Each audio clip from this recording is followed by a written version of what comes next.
आओ आगे बात करें उस योद्धा के बारे में जिससे युद्ध करने से देवता भी कतराते थे। जब तक रहे थे वो महाभारत के रण में, भीम अर्जुन जैसे योद्धा भी कुछ ना कर पाए कौरवों को थे। हाँ, मैं बात करता हूँ भगवान परशुराम के उस शिष्य की जिसे वे खुद भी परास्त न कर पाए थे।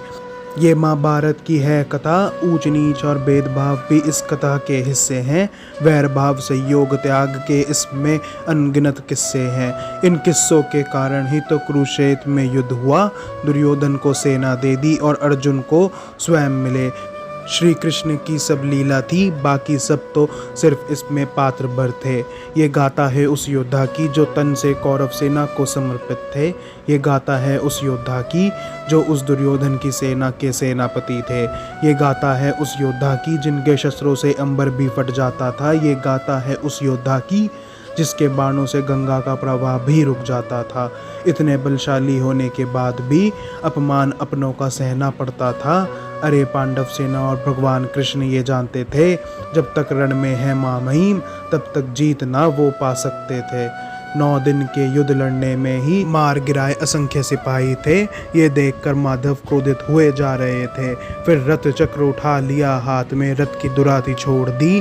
पराक्रम देख गंगा पुत्र का स्वयं गोविंद ने अपनी प्रतिज्ञा थी तोड़ दी। फिर पात ने करके माधव को शांत वचन मारने का दिया और वो दिन था आ गया जिस दिन होना विनाश आरंभ कुरुसेना का था। देवी अम्बा वरदान लेकर आई उस दिन माँ महिम का करने वध। फिर पितामह ने देवी अम्बा को दिए वचन को निभाने के लिए त्याग अपने शस्त्रों को दिया। शक्ति देख उन माँ महिम की उनके बूढ़े शरीर को भेदने के लिए भी आना पड़ा था गांडीवधारी को। असंख्य तीरों से छन्नी हुई जा रही माँ महिम की देह थी, पर चेहरे पे से मुस्कान उनके ना जा रही थी। अरे अपने वचन के वो ऐसे अडिग थे कि बाणों की शैया पे लेट के भी अपने वचन को वो स्मरण किए जा रहे थे। हस्तिनापुर के सिंहासन पे धर्म को बिठाने के वचन के लिए अपने प्राणों को रोके वो बैठे थे। इस अवस्था में भी अपने प्रिय पांडवों को दिलासा वो दिए जा रहे। अगले ही दिन माँ महिम के बिना कौरवों का संहार था शुरू हुआ। अपने आप को सबसे बड़ा योद्धा समझने वाले भी लाचार थे खड़े। आज उन मूर्ख कौरवों को होता समझ आ गया। जब तक थे पितामह तब तक ही जीवन था।